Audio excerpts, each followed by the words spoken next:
को ससम्मान स्थान दूंगा। वीरेंद्र सिंह जी हमारे स्टेट हेड भी कार्यक्रम में जुड़ चुके हैं और वीरेंद्र जी के बाद हम चलेंगे नीलू रंजन जी के पास और उनसे पूरा व्यापक एनालिसिस इस मामले में करेंगे। वीरेंद्र जी, स्वागत आपका। मैं आपसे जानना चाहता हूं, आज प्रचार खत्म हो गया, क्या तैयारी है वहां पे और लोगों के मन में क्या ओपिनियंस है?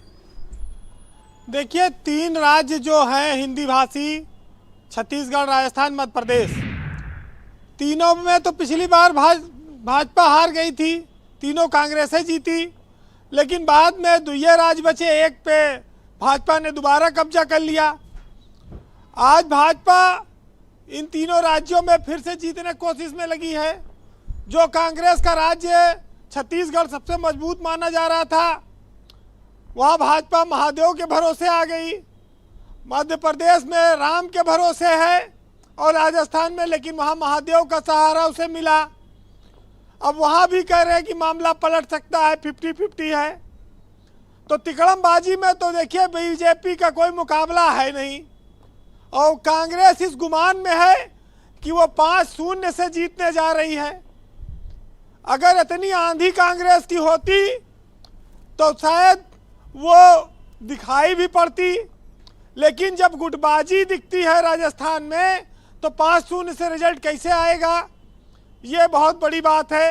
5 साल पे राजस्थान में सरकारें बदल जाती हैं, उलट पुलट होता है। ब्रजेश जी, ये 5 राज्यों के चुनाव राज्य में मुख्यमंत्री बने सरकारों के लिए तो अहमियत रखते ही हैं। इस बात से अहमियत उनकी बढ़ जाती है कि इसमें करीब 85 लोकसभा की सीटें आती हैं। बीजेपी इन राज्यों में चुनाव जीतने के साथ साथ उसकी निगाह इस पर है कि लोकसभा में अगर यहाँ पर विपक्ष की पार्टी रही सत्ता में, लोकसभा चुनाव में उसका बड़ा नुकसान हो सकता है और उसकी भरपाई वो अकेले उत्तर प्रदेश से कितना कर पाएगी। इस 85 में मुश्किल से 10 सीटें विपक्ष के पास है, 75 सीटें भाजपा की है लोकसभा की। इस चुनाव को इस रूप में भी देखा जाना चाहिए कि बीजेपी के लिए आगे की जो चीज है वो बड़ी महत्वपूर्ण है। ब्रजेश जी, अति उत्साह कांग्रेस में है, उसको इससे बचना चाहिए। अपने दोस्तों का, साथियों का अपमान करने से बचना चाहिए। उनको लौट के उत्तर प्रदेश में आना है।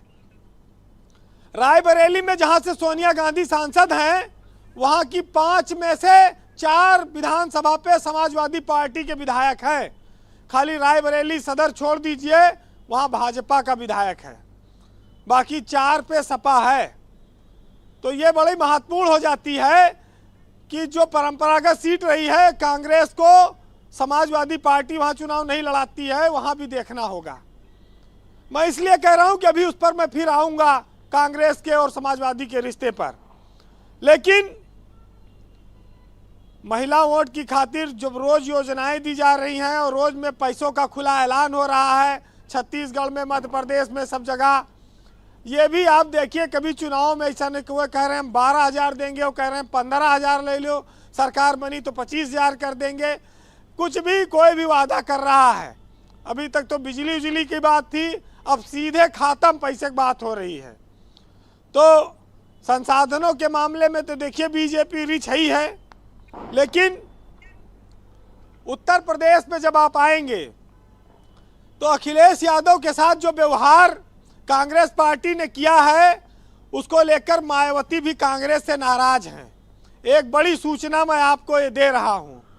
और कांग्रेस के साथ अगर इंडिया गठबंधन से समाजवादी पार्टी अलग होती है तो वो अपने सहयोगी दलों को बहुत अधिक सीट देने की योजना भी बना रही है। नहीं, एक बात आप क्लैरिटी, 1 मिनट वीरेंद्र जी, आपने बड़ी इंपॉर्टेंट बात कही कि कांग्रेस का अखिलेश यादव से झगड़ा हुआ तो मायावती नाराज हो गई।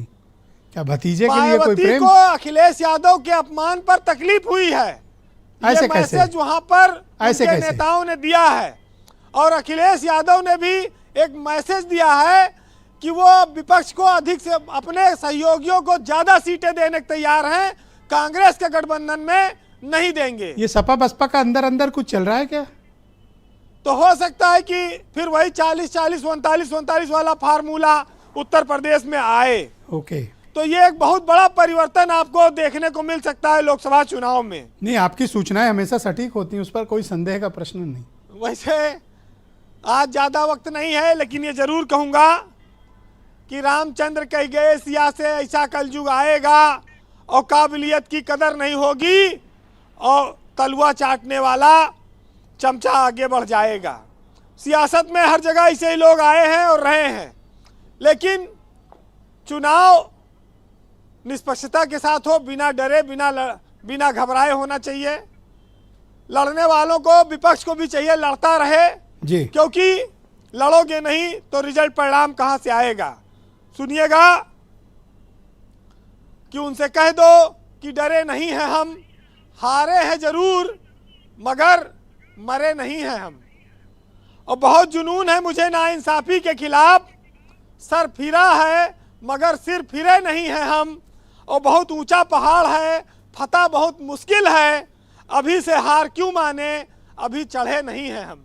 बहुत शुक्रिया वीरेंद्र जी, आज आपने बड़े इंसाइटफुल इन्फॉर्मेशन दी, आपका बहुत बहुत शुक्रिया।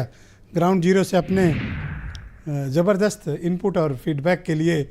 ये वाला स्टेटमेंट तो देखे आपने